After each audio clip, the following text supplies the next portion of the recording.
Hey guys, welcome to the lesson on ultrasounds. Let's get started.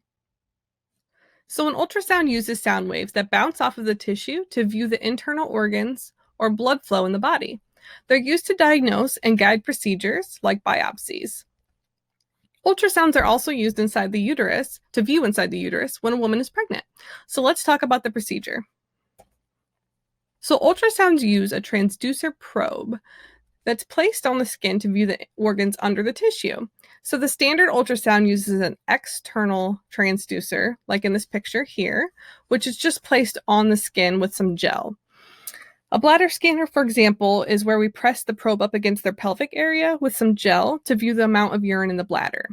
So a transesophageal ultrasound probe is inserted in the esophagus to view the organs like the heart up close. The transrectal ultrasound is inserted rectally for viewing like the prostate, for example. The transvaginal ultrasound is inserted vaginally and is really great for views of the ovaries and the uterus, especially in early pregnancy. So a Doppler ultrasound is used to look at the blood flow. So why would we need an ultrasound? So the doctor may order an ultrasound if the patient's having any pain or lumps somewhere in the body to get a look inside, like if the doctor suspects a clot in the leg. If a patient on our unit hasn't peed all shift, we check the bladder with our bladder ultrasound and we keep that on our unit. And that way we can call the doctor with the amount of urine that's being retained to let them decide on any new orders. So if a patient's pregnant, an ultrasound is going to be used to look at the baby and view the blood flow. So a doctor might also need an ultrasound during a procedure, like if they're going to do an ultrasound guided biopsy or injection, like in this picture here. See how they're using the ultrasound to insert this injection in the correct spot. Let's explore what to do before the ultrasound. So if the doctor orders the ultrasound, you're going to want to explain the procedure to the patient and why they're having it done. Have them empty their bladder beforehand if they're able to do so. Sometimes it's helpful to keep a full bladder to help push the uterus up if that's what they're looking at. The patient might need to avoid food and drinks before the ultrasound to view inside the abdominal area. That way there's no obstructed views. So during the ultrasound, you're going to help to position the patient according to what body part is going to be viewed. For example, for the bladder ultrasound, we lie the patient flat on the bed.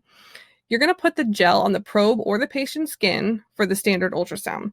So that gel is necessary to help with sound projection into the skin to get a really clear picture. If the patient's having the transesophageal ultrasound, their throat is going to be numbed, and then you might provide that IV sedation to help them relax. When the procedure is over, go ahead and wipe off that gel on the patient's skin and clean that probe.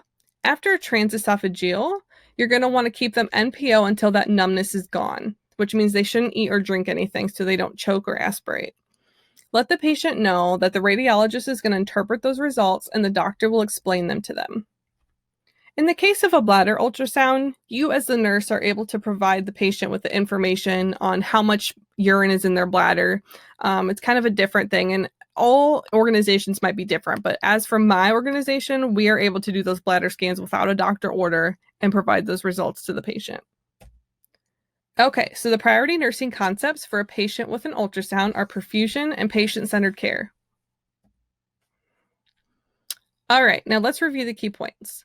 So an ultrasound uses sound waves to view the organs and blood flow in the body using a transducer probe. So an ultrasound might be indicated if the patient's having pain or lumps, or say they're not peeing, we want to look inside their bladder. If a patient's pregnant, you're going to want to look inside their uterus just to make sure the baby's okay and that blood flow is all correct. And then you might also use an ultrasound for procedure guidance like biopsies. Before the procedure, explain the procedure and why the patient's having it.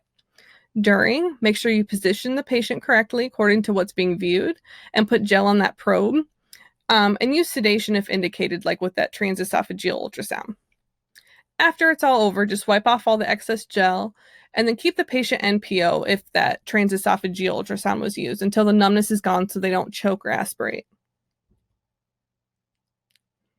Okay, guys, that's it on ultrasounds. Now go out and be your best self today, and as always, happy nursing.